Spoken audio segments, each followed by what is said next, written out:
अब पंढरपुर में रुक्मणी जी क्यों हैं, इसकी कथा सुनो। आपने कथा पहले भी मैं सुना चुका हूं, सुनी कि नहीं आपने कथा सुनी है? हाँ, तो फिर जरूरत नहीं है सुनाने की। के पास पैसा बहुत है पर तो माँ से पैसा लाओ, पर माँ तो तीर्थ यात्रा पे चल पड़ी। तो पत्नी ने पुंडरीक से कहा कि जाओ अपनी माँ के पीछे पीछे।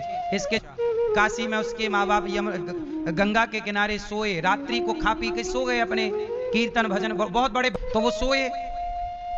तो ये पुंडरीक जब माँ के पास चला झोले में हाथ डालने, तो गंगा जी निकली, वो काले से कपड़ा, गंदा सा कपड़ा। अरे माँ, तो आपके कपड़े गंदे क्यों थे? बोले जब से तुम आए हो ना, तुमने मेरे ऊपर स्नान किया, मतलब गंगा में जब से तुमने स्नान पहन कर देखो जा रही हो। अब तो इसकी बुद्धि खुल गई, इसने माँ के चरणों में गिरकर क्षमा मांगी और ये अपने माँ बाप को वापस ले गया। माँ के लिए 24 घंटा तैयार। हाँ माँ, आज्ञा। परम सेवक।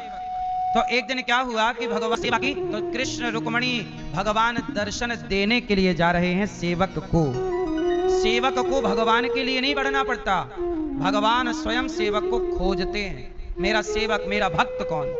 आरसते हैं मेरे लिए, बड़ी तपस्या करते हैं, और मैं आया हूं तो दर्शन नहीं करता। पुंडरीक बोले प्रभु मुझे पता है कि जो माँ बाप की सेवा करता है उसके आगे पीछे आप डोलते हो, मुझे पता है आप कहीं नहीं जाओगे। ऐसा करो, पानी बरस रहा है, आंगन गीला है, छप्प से जाके गिरी ईंट, बोले इस पे खड़े हो जाओ, पांव में कंदरी ना हो जाए। कंदरी समझते हैं? पानी में बहुत लंबे समय पानी में रहो ना, तो 2 उंगली के बीच में जो गैप होता है वहां पे लाल लाल पड़ जाता है, खुजलाने लग जाता है, उसे कंदरी कहते हैं सामान्य भाषा में। तो ईंट पर खड़े हो जाओ। तो भगवान ईंट पर खड़े हो गए और कमर में हाथ धर लिया, ऐसे, है ना, ऐसे कमर में हाथ धर लिया। और भगवान के संग रुक्मणी जी भी आई थी।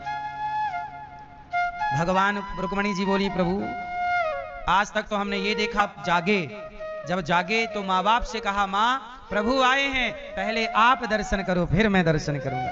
अपने माँ बाप को दर्शन कराया पहले पुंडरीक ने प्रभु का, और प्रभु का दर्शन करके फिर आप दर्शन करते हैं। भगवान बोले पुंडरीक मैं तेरे भजन से, माँ की सेवा से बड़ा प्रसन्न, इसी तरह यहीं खड़े होकर मेरे भक्तों को दर्शन देते रहिए।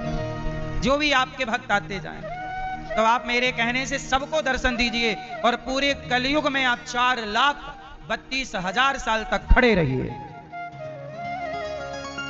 इसलिए पूरे कलिकाल के लिए द्वारी